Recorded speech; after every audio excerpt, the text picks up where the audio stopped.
Jesus Christ. Thank you. Thank you very much, Honorable. You can take your seats. People power? Our power? NUP? Everywhere? Thank you very much. Ladies and gentlemen of the press, our apologies for starting a bit late. And we'd like to assure you that we'll keep it very brief. We would like to thank each and every one of you who has come here to be part of this press briefing. And thank you very much, the Honorable Samba, for the prayers. Liberation is a very strenuous journey, and when it lacks spiritual grounding, you can easily lose direction, especially the generation of misinformation. And we are glad that you members of the press are here to make sure that information takes the space and displaces misinformation. We will not be having very many speakers today. At the appropriate time, we will invite the President to address this briefing, and we are sure that he's going to give the information, would like, especially regarding the tours that we have been doing around the country.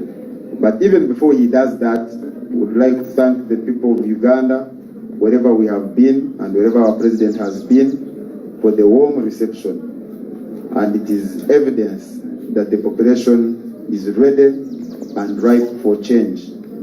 And we would like to give reassurance to the population that for us we are committed to our duty and job of providing leadership in that liberation journey. People power? Our power? People power. Mr. President, I now have the honor to invite you to address this press briefing. Thank you.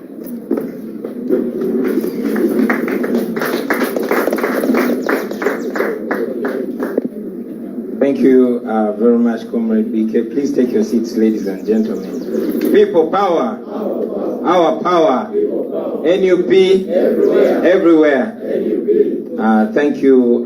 Greetings, fellow countrymen and women here with us today, and those that are watching us live online. I want first and foremost to welcome you back from our nationwide tour, the first phase. We really appreciate, we are grateful to the people of Uganda for receiving us massively in their millions in every region. We're grateful to the people of Mbarara in Ankole. We're grateful to the people of Fort Portal in Toro, to the people of Kasese in Rwenzori. We are grateful to the people of Mayuge in Usoga, to the people of Busia in Bukedi, and we are grateful to the people of Mbali in Bugisu, and the people of Lira in Lango. We appreciate the people of Luwero in Buganda and the people of Hoima in Bunyoro, who came out in large numbers to welcome us. You have noticed, ladies and gentlemen, even yesterday where we were in West Nile, in Arua, people showed up in masses, in their hundreds of thousands, to welcome our message of change and national redemption. We really appreciate. We appreciate the warm reception, and this is evidence that the entire country, regardless of region, they are tired of Museveni's military dictatorship, and they want change, and they want that change now. I want at this moment to assure all the people where we've not reached, I want to confirm to you that we shall reach your region in any way possible, and we shall reach you soon. We soon will make a program, and we shall make it public. Secondly, I want to respond to two letters that were received from police. The two letters were signed by Mr. Nwajira John. And then there was a police statement that was signed by Mr. Tumusime Kasigazi, the Deputy Inspector General. In the first letter, dated 7 September, they purportedly asked us to halt our activities because I, Kyagulanyi Ssentamu, was apparently a target of terrorists and they could not protect us, so they wanted us to halt our activities. They claimed that they had received intelligence information that my life was in danger. Of course, that is not surprising. My life has always been in danger, and the culprits have always been Museveni's regime. They tried to take my life in Arua on the 13th of August 2018. They tried to kill me during the presidential campaign. And yes, we revealed to the nation twice that we had information from reliable sources that they were targeting my life because they are scared. This is not surprising, because this is their historical modus operandi. This is what the NRA regime has been doing since their days when they were still rebels and therefore terrorists. As soon as we announced our mobilization tour, they immediately started talking about the terrorism. They were not talking about the terrorism when Museveni's son or Nabanja were moving around the country. But as soon as we announced our program, then the talk of terrorism came out. It is clear to everyone that they intended to create fear in the population and to find reason to block us from proceeding with our programs, especially here in Kampala metropolitan region. You know they are very scared. Everyone knows their intention, but we constantly expose them. The second letter purportedly asked us to stop our activities, claiming that we haven't been abiding by the regulations. Or when we wrote to the police, we just notified them. We never asked for permission from the police, because there's no law whatsoever that requires us to seek permission from the police. So we did not ask for permission from them. In his statement, Kasigazi purports to ban activities of an unofficial political party, which power he does not have. He does not have power to ban activities of a political party. So I want to assure you that we will never, I repeat, we shall never obey any illegal and emotional orders.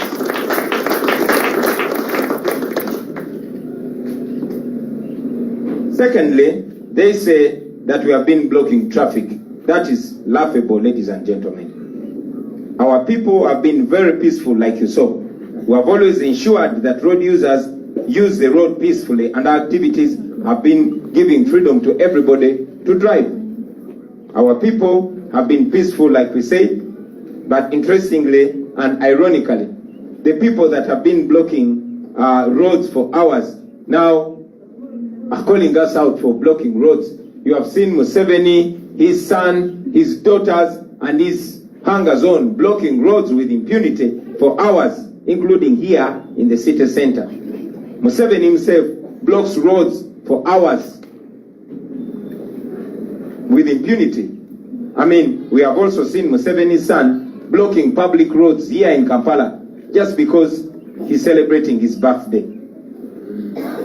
We have also seen known criminals, which that block roads with impunity, but police has never talked about them. They instead protect them. As for Kasigazi, the statement that he made, it sounds like a statement that comes from the NRM Secretariat. The use of words like mob mentality, words like bullying, him describing us like radicals clearly speaks in politics and not law enforcement. In addition, Kasigazi has turned himself into the prosecutor, the investigator, and the judge. It is, not for him to call us sectarian. It's not for him to declare us that we are defaming Museveni. If we have committed any offense, there are courts of law. Let them take us to court. I want to make it clear, although I know that all of you have seen that our activities have been very peaceful. And this has gone ahead to show the world that it is only when the police and military come in that chaos ensues. We have been peaceful because the police has not brought in any confusion and chaos.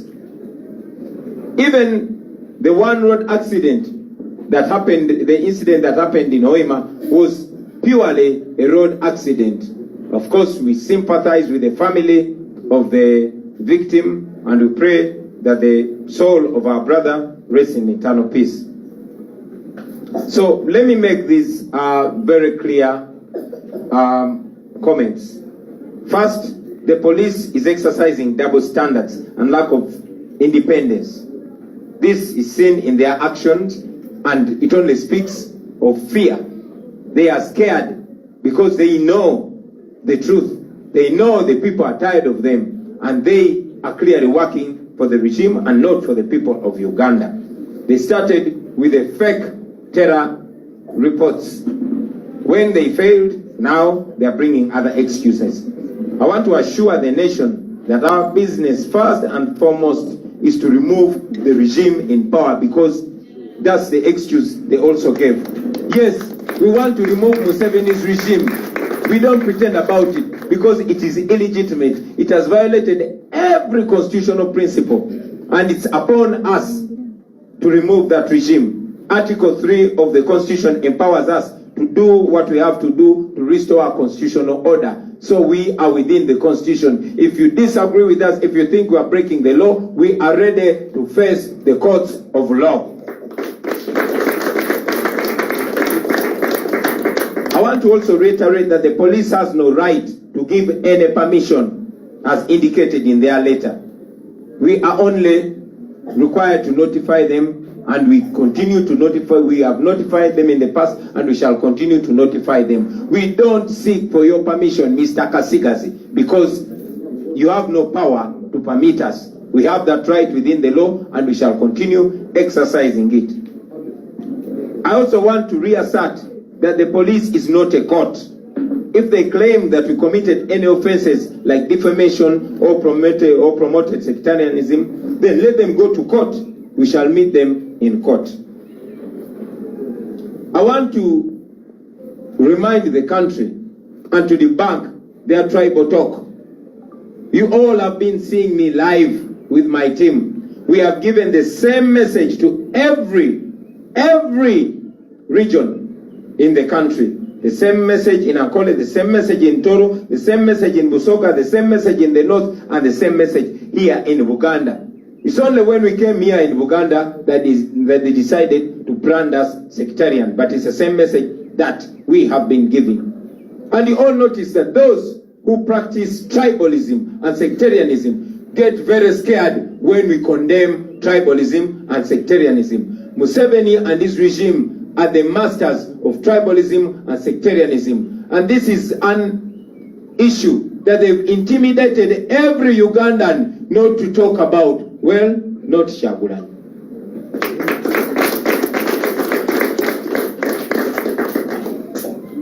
It is time, I think, ladies and gentlemen, that our country has a frank and honest discussion about tribalism and sectarianism. As a country, we must address that issue, and we must address it now. We must address the issue of mass land grabbing in Greater Luwero and many other parts of Busoga, in Bunyoro, and in the north of Uganda. I want to assure the people that we shall reach them everywhere.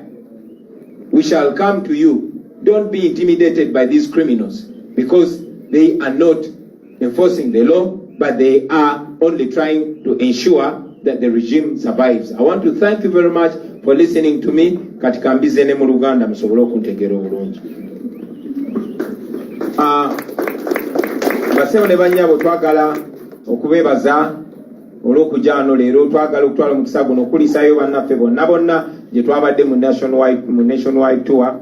Tuli basanyufu nnyo era tusanyukira, twebaza yonna abannayuganda batwaniriza n'essanyu.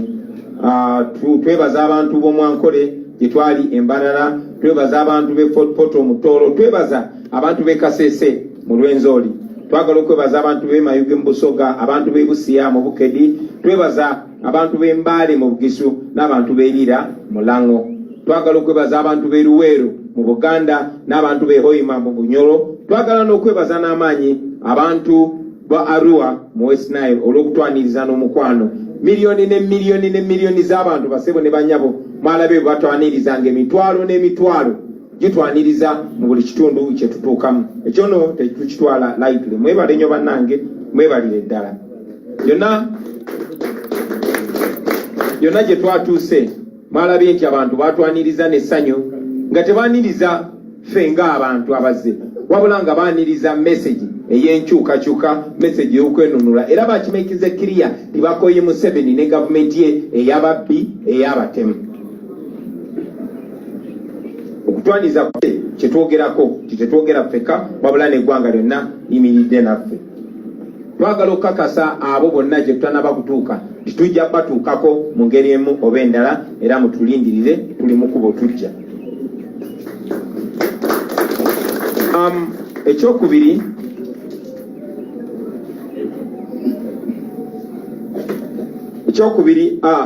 abantu b'e Kabale mbeebaziza, Saasi Mavini, abantu b'ewammwe mbeebaziza. Nsaba ssebo okutuma okutwebaliza abantu b'e Kabale mu Kigezi olw'okutwaniriza n'omukwano. Beebale munonga abantu ba Kabale, abantu ba Kigezi. Ekyokubiri, njagala nnyo okwanukula ebbaluwa ebbiri ze twafunye okuva mu poliisi, ng'ebbiri zaatusindikiriddwa mwami Nuwagira John, n'okwanukula ekiwandiiko kya poliisi ekyasayiningidwa mwami Tumusiime Kasigazi nga eno yamyuka yamyuka omuduumizi wa poliisi, naye mwenna mumanyi ani aduumira poliisi. Mu baluwa eyasooka gye twafunanga mu 7 September baali bagezaako okuteekawo emboozi nti abatujju baagala kutemula nze, n'olw'ensonga eyo tuyimirize enkuŋŋaana zaffe kubanga bafunye obubaka nti abatemu baagala kuntemula. Baganda bange mwenna muzze mulaba abantu abagezaako okuntemula nga baatandikira ddala emyaka 5 n'omwezi gumu n'olunaku lumu nga 13 omwezi gw'omunaana mu Arua bwe bagezaako okuntemula, essasi ne likwata driver wange Yasin Kawuma. Bagezaako okuntemula nga tuli mu campaign, essasi lyayita wakati wange ne Honorable Zaake, era bazze bagezaako okusala entoto ez'okulaba nga batujjawo. Twafuna information okuva mu bifo ebyesigika nti baali bagezaako tutemulira Kabale, era information eyo tuze tugifuna, era nammwe mwalaba abasajja abatali mu uniform ya poliisi oba y'amagye nga bambalidde emigemerawala nga batambulira kumpi. Mwalaba n'omusajja kamera gwe zaakwata nga agezaako okugyawo episto n'amala n'agizaayo. So tumanyi nti mmwe abasajja ba Museveni mmwe mugezaako okuntemula, tewali muntu mulala yenna, naye mumanyi ekiyinza okuddako. Sijja kirumamu ekyo. Bagamba nti baali bafunye intelligence nti waliwo abaali baagala otutemula. Of course tekyewunyisa kubanga yenkola yaabwe abo abasajja. Okuva lwe twalangirira nti tugenda kutandika okutalaga eggwanga, baatandikirawo okwefulukuta, okusala amagezi nga bagezaako okulaba engeri gye basobola okutulemesa. Awo we baayiyiza ekiboozi ekya terrorism, naye nga buli omu ku mmwe amanyi ekigendererwa kyabwe. Ekigendererwa kyabwe kwe kuteekawo okutya mu bannayuganda basobole okufuna ensonga yonna yonna etulemesa okugenda mu maaso n'enteekateeka zaffe. Naye era tekyewunyisa kino baakitandikira ddala kuva dda. Bw'oba osomye ebitabo byabwe nga mwe muli n'ekyakazoola, ojja kulaba nti fear ne terrorism mwami Museveni ne bayeekera banne tebaakozesanga okuteeka okutya mu mitima gy'abannayuganda. Kyannaku nti tebalina kye bayize era tebalina kyebeerabidde. Oluvannyuma lw'emyaka 37 bakyakola ebintu bye bimu. Lwakubaffe generation yaffe ate embuufu nnyo era emanyi obukodyo bwabwe bwonna. So njagala kifuula very clear basebo ne bannyabo nti ffe bwe twawandikira poliisi abalukusa nedda, twabawandikira kubategeeza kubanga tewali tteeka lyonna mu mateeka ga Uganda litwetaagisa kusaba lukusa poliisi okukola bye tulina okukola. Mu statement ya mwami Kasigazi yeefudde awera ebikolwa ebiri mu mateeka eby'ekibiina ekyobukulembeze ekiri mu mateeka. Njagala okukakasa mwami Kasigazi n'abo bonna abaakozesa okutemula abantu nti tetugenda kugondera biragiro byonna bya bumenyi bw'amateeka. buli kye tukola kiri mu mateeka era tujja kugenda maaso nga tukikola. Temma mwagala okutuukiriza ettemu lye mubadde muteekateeka ku bannayuganda, ensi yonna yonna ebatunuulidde, naye tetugenda kugoberera biragiro byonna bya bumenyi bw'amateeka. Njagala okujjukiza mwami Kasigazi nti talina buyinza kubeera bikolwa biri mu mateeka, bikolwa bya kibiina kya bufuzi ekiri mu mateeka ekiwandiise. Mwenna mulabye nti abantu baffe babadde baddembe yonna yonna gye tubadde, era kyongedde okukakasa eggwanga nti buli owabeerawo akavuyo poliisi yebeera ekaleese. Poliisi bwe batekoze kavuyo tewabeera kavuyo, amagye bwe bagaba tekakoze kavuyo tewabeera kavuyo. Tewali kizibu kyonna kyonna kyabaddewo mu nkuŋŋaana zonna ze tukubye okumala kumpi wiiki 3, tewali kavuyo konna konna kabaddewo. Nabalabye nga bagezaako okwesiba ku accident eyabadde ewoyima, naye eyo purely accident ey'oku luguudo. Era twagala okubagiza famire ya muganda waffe oyo eyagendeddemu eyo accident. Bayogedde ne ku kyokwonoona traffic n'ekyokusiba amakubo. Njagala baganda bange mwenna mwenna okumanya okujjukira nti kyakyewuunyo abantu ate aba blocking enguudo okuvumirira ffe abata blocking enguudo. Muze mulaba mwami Museveni abaana be n'abo abamulya mu ngalo nga baziba enguudo. Mulaba ne Museveni bulijjo ng'aziba enguudo z'omu kibuga wakati kubanga agenda okuza birthday ye. Mulabye mutabani wa Museveni nga blocking enguudo mu kibuga makati gyagenda kuza birthday ye. Mulabye ne ba criminal abaziba emisango abamanyikiddwa nga ba blocking enguudo gateri abagambako, ate poliisi mu kifo ky'okubagambako ate ng'ekuuma abakuumi. Naye ate ffe abakola ebiri mu mateeka poliisi begezaako okwekwasa. Ekyo nno kya buswavu. Twagala baganda bange era okubategeeza nti mu eyo statement ya mwami Kasigazi bw'oba ogisomye tesoundinga nga ya poliisi, wabula esoundinga ng'evudde ku kitebe kya NRM. Njagala okuwa mwami Kasigazi amagezi nti kyandibadde kirungi n'ajja mu uniform ya poliisi n'agenda ne bamudeployinga ku kitebe kya NRM n'aboogerera, kubanga enkozesa y'ebigambo nga mob mentality oba abayaaye nga bullying n'atudescribinga n'atunyonnyola nga ba radicals n'ebirala ebifaanana bwe bityo ali mu kuzannya bya bufuzi bya NRM, so si kwatisa amateeka. Mwami Kasigazi jja mu uniform yaffe ogende bakuwa omulimu ku NRM. Of course sobola kwerabira kwebaza abakulembeze n'abasirikale n'abapoliisi abakumye eddembe wiiki 3 eziyise. Kati nno tubasaba muleme kukozesebwa ate kwonoona linnya limbadde mwekoledde. Let me say that again in English. I want to salute the police officers and the UPDF officers that have been law abiding. They've respected the law. They've not violated any human rights. They've not created any chaos. And I beseech you not to be used by these criminals that are clearly on their way out. Mwami Kasigazi yagenze maaso nga yefuula ye investigator, ye prosecutor, ate ye mulamuzi, kubanga bwajja n'atusalira omusango nti twavumiridde mwami Museveni, titwayogedde ku busosoze mu mawanga. Mwami Kasigazi, gwe ne poliisi temuyina buyinza kusala musango. Bw'oba olaba nga tulina etteeka lye twamenye, waliwo ekkooti ez'amateeka, genda mu kkooti oba tuguleko omusango tusinkane mu kkooti tuwere ennembe nagwo. Ekyo nno kyongera okubalaga bannange nti bano abantu batya nnyo eppeesa lya tribalism kubanga be ba number 1 tribalist. Message gye twabadde tuwa eggwanga lyonna yabadde message y'emu. Twabadde message y'emu Ankole, twabadde message y'emu Ekigezi, message y'emu Kasese, message y'emu Elango, message y'emu Busoga ne Bunyoro. Lwaki bwe twatuse mu Buganda wano mwakuyise kusosola mu mawanga? Kyemugamba wano mu Buganda tetulina kwogera ku bizibu biruma Abaganda wano. Mwagala kuŋŋamba tetulina kwogera ku kibataka ekigenda maaso mu Buganda wano. Mwagala kutugamba tetulina kusonga lunwe ku busosoze mu mawanga bwe mugeze mwolesa mu buli kitongole kya gavumenti kyonna. Ekiseera kituuse eggwanga nga Uganda twogere ku busosoze mu mawanga nga tetwefenya nga tewali kutiisatiisa.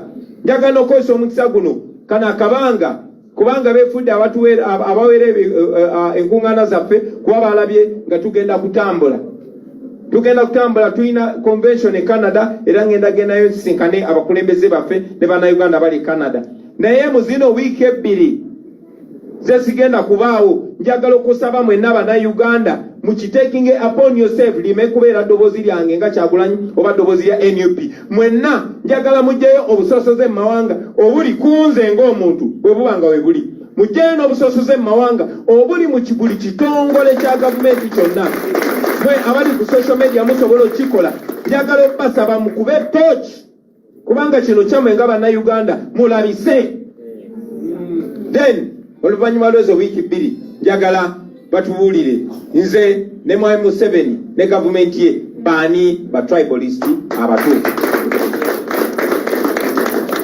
So Mwami Kasigazi bw'oba ogamba nti ffe twogera ku kusosola amawanga ogwo musango okusosola mu mawanga musango njagala munziguleko omusango ogw'okusosola mu mawanga tulembe nagwo bwe kiba kibalemye musirike muleke tubalabise kubanga mukimanyi nti mwe mukikola naye kyewunyisa nti ate abakola obusosoze ababusa mu bikolwa ate babuvumirira ffe ababwogerako ekyo tekigenda kola ako kabadde nga akakodyo ka Mwami Museveni ne gavumenti ye okupracticinga tribalism ate ne batiisatiisa eggwanga lyonna butemukyogerako oba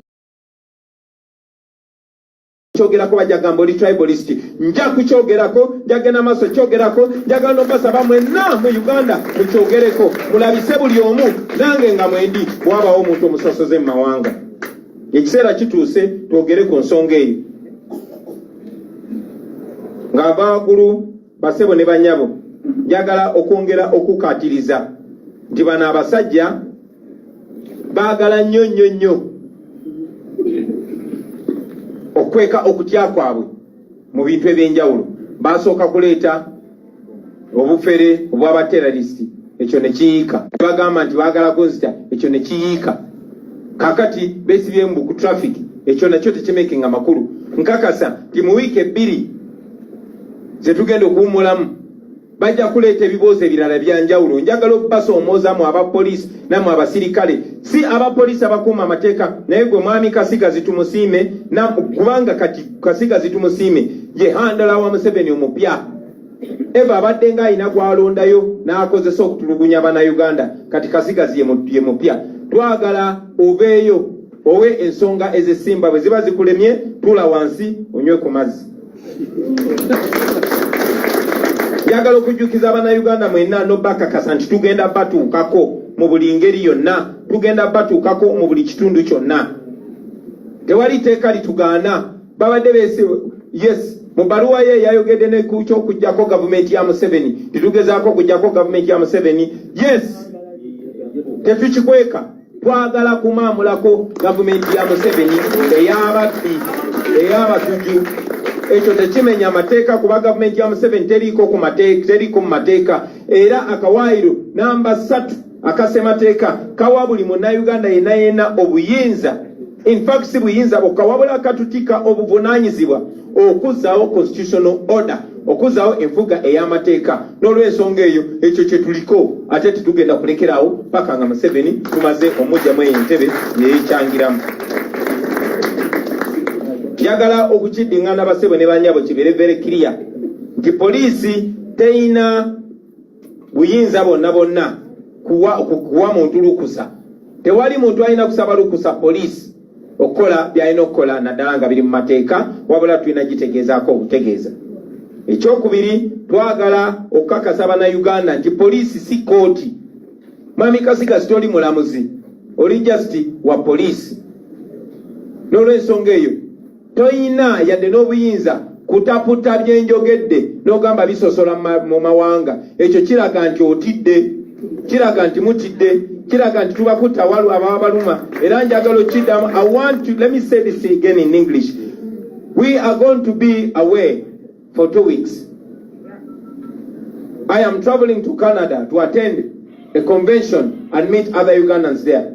But in these 2 weeks, I want to request all of you Ugandans to take it upon yourself Because like I said, a time has come for us as a nation to have a frank conversation on tribalism and sectarianism. So I want to ask all of you brothers and sisters to use your social media, to use all the platforms to expose tribalism and sectarianism wherever it is. Whether it is with me, please expose me and expose the tribalism. If it is in any government institution, in state house, in the military, in police, in any government institution, please expose the tribalism and the sectarianism and the and the nepotism.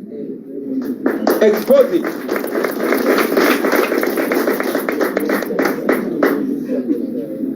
Finally, I want to once again assure all the people of Uganda that we shall reach you, we shall come to you. Museveni and your fellow criminals, if you want to harm us, the world is watching you. You have tried it so many times. We are not scared of you because you cannot kill all of us. Thank you very much, ladies and gentlemen, for listening to me, for God and my country.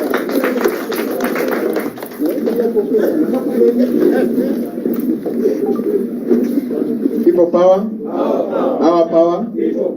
Thank you very much, Mr. President.